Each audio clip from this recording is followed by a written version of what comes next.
What's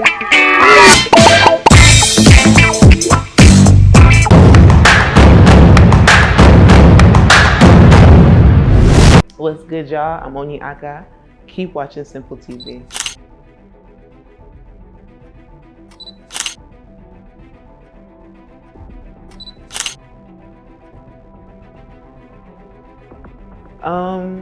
For me, the transition wasn't too shocking because I was always, whenever I would dance with other people, I had a bad habit of singing along to the song.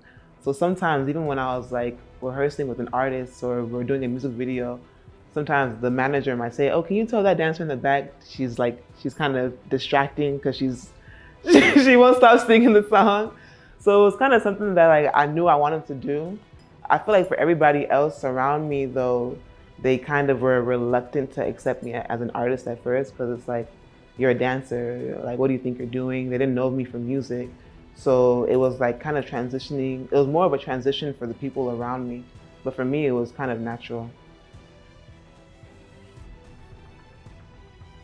I do still dance, yes. I love to dance. I've actually been expanding on my dancing. I've been taking hill dance classes so I can dance in heels, and I've just been learning new moves and trying to really be in charge of my own artist development. So when I step out with my new stuff, it's like, wow.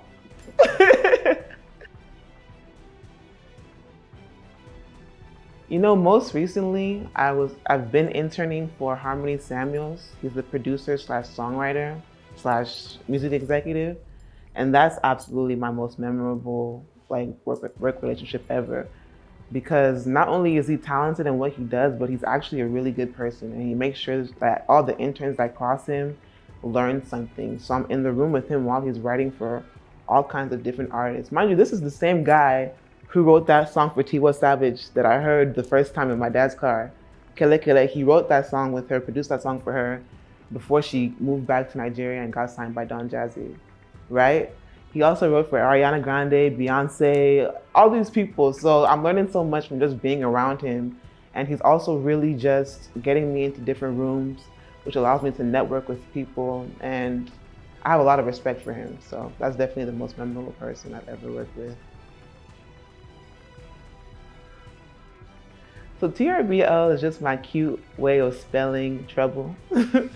When I first dropped a song ever, Ting, I think I started it by saying, "Onyiaka go put them for trouble, Onyiaka go put them for trouble." So it was just my way of referencing back to the whole trouble thing, because everybody was always, every time they would see me, it was like, "Oh, trouble, oh, trouble." Oh. But I think I'm kind of transitioning out of that stage of my career. It was cute, you know, but I think I'm starting to find something that's a little bit more authentic to me. Because you know, some of the first stuff you drop, you're kind of just trying out different things.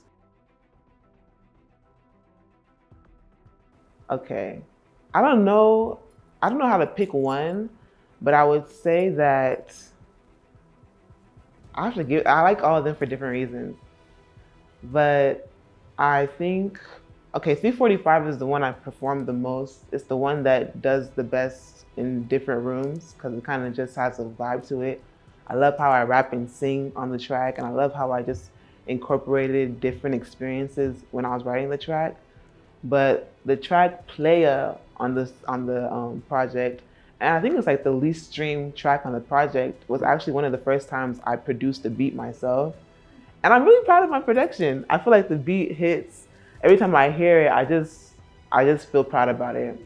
So even though it could have been maybe a little bit cleaner, I think I did a pretty good job. And I would definitely like to see how I improve on my production in the future. Music for me, as soon as I hear music, you just feel it.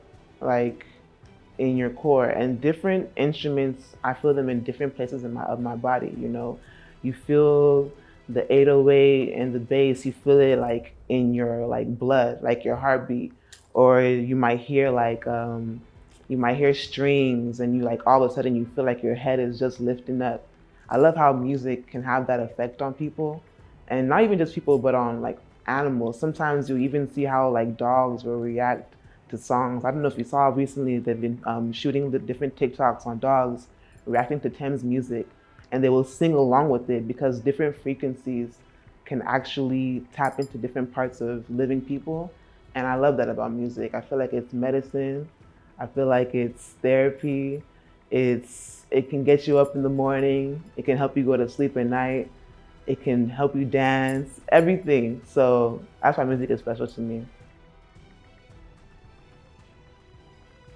Well, that's a good question. Because growing up, even though I was always proud to be Nigerian, it wasn't like every Nigerian around me was like that. Some people were like, you would ask them their name, and let's say their name is Chukwebuka, they'll tell you, oh, call me C.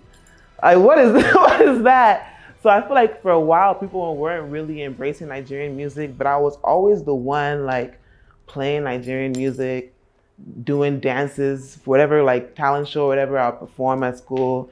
You would see me and my friends literally in the hallway in high school dancing, whether it's kukure or whatever was popping at the time, like literally dancing. So we were always really proud about Nigerian music. And then I feel like maybe more recently, like within the last 4 to 5 years, because of the whole Wakanda fever, everybody started to pay attention to Nigerian music. But it was always a vibe to me. There was always people who already were feeling it before it became a bigger thing. But just because of social media and trends, now it's really taken off, and you can't deny Nigerian music is everywhere. It's on the radio. Everybody loves, feels. Oh my gosh, LA guys. I mean, like LA guys, they're bumping that finesse song. They don't even know what he's saying. It's like finesse. They love it. So no, it's really cool to see that. I love it, and I'm happy to see us having that global outreach. But I do also want us to have a sense of pride when it comes to it, because sometimes I feel like maybe I'll go to a session and it's like a white girl or something, and she wants an Afrobeat song, and they'll just give it to her, and like I'm like, what are we doing here? Like obviously, I love people being able to enjoy our music, but that doesn't necessarily mean because your own isn't working out for you, you just use it to now help your own career. Nah, I'm not for that. But I do love people actually celebrating, supporting Nigerian artists. If you're gonna, celebrate and support Nigerian music, make sure that the artist actually is from there. That's my only thing. At the moment, my favorite Nigerian artist, favorite is a tricky word for me, but I'll say some new people that really got my attention. And it happened organically because sometimes like, you're just adding songs to your phone one by one. And then one day you will like type an artist name into your phone and you realize, dang, I have a lot of songs by you. So AV, I've been feeling his vibe lately. Tay Iwar, he snuck into my playlist slowly. I really like that song from Young John, but I'm gonna have to see like his other stuff to really determine like what else is going on with him. But I like that extra cool song. And let me think. I think those are my top 3 for right now. There's more, but those are the ones that came to my head first. So there has to be a reason for that. Honestly, I want you to envision somebody who's like chill but fun but real but also a little bit blunt, you know just like just a real person, a real human being that's just taking a chance doing what she loves, and hopefully encouraging you to take a chance and do what you love. I'm not necessarily telling you to go out and do music, but if it's just something as small as you're scared to go out by yourself, go out by yourself, go have lunch by yourself one day. Just be a little bit more brave, be a little bit more bold in what you do. What motivates me? I feel like a few things motivate me. So one thing, when I started just kind of stepping outside of the grain and trying different things creatively, I would get a lot of people who would reach out to me and say that they're kind of inspired by what I'm doing, and that they're seeing what I do. And I honestly never even really thought that so many people would be affected by what I do. Once I started to notice that, I was like, okay, so does that mean if I give up now, that you're gonna give up too? You know? So I was like, okay, let me keep on going, because now I feel like I have to keep on going just for the sake of you. And then also, you know, there's different people in my life, in my family, who I want to be able to do different things for. And yeah, that keeps me going as well. And also, and God willing, I don't know how far He's gonna take me, or how much access, or how big my platform will be, but I'm absolutely positive that I need to do something for Nigeria. I don't know if it's gonna be the whole of Nigeria, if it's gonna be one street, but I have to do something. You know, I feel like it doesn't make sense to me how many people leave the country and then they just leave and then they're improving other countries. But then I come back to Nigeria, and maybe every other year, every 2 years, things aren't changing the same way. It doesn't make sense to me. So I feel like we could do a better job of that. New vibes, lots of dancing, lots of performing, crazy visuals, and yeah, that's what you can expect from me. I don't even like to use the word fans. I'm going to call you guys my family, because you guys really take the time out of your day to show me love, and I don't take that for granted. I literally need your support. All these people that act like they don't need the people who support them. No, I need you. So thank you so much.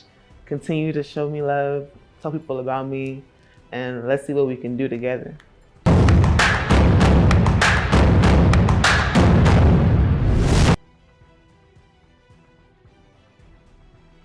Oh my gosh, no, not yet. Not yet, but I really want to try it. I think me and my friend are actually going to go tomorrow. He was talking about going to Knock or something like that. But I feel like I'm supposed to try it from like somebody's auntie. Like, you know, I don't know. I feel like the restaurants on the island, sometimes it's like so bougie. Like, what the heck? What do you mean I have to pay 15K for a meal? What is that?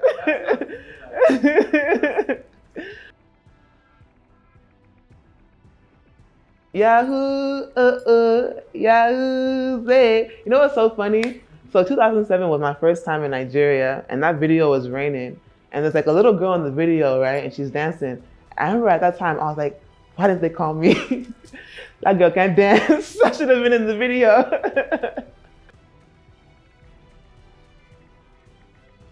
How and I dare. Thank you. Thank you for sending me.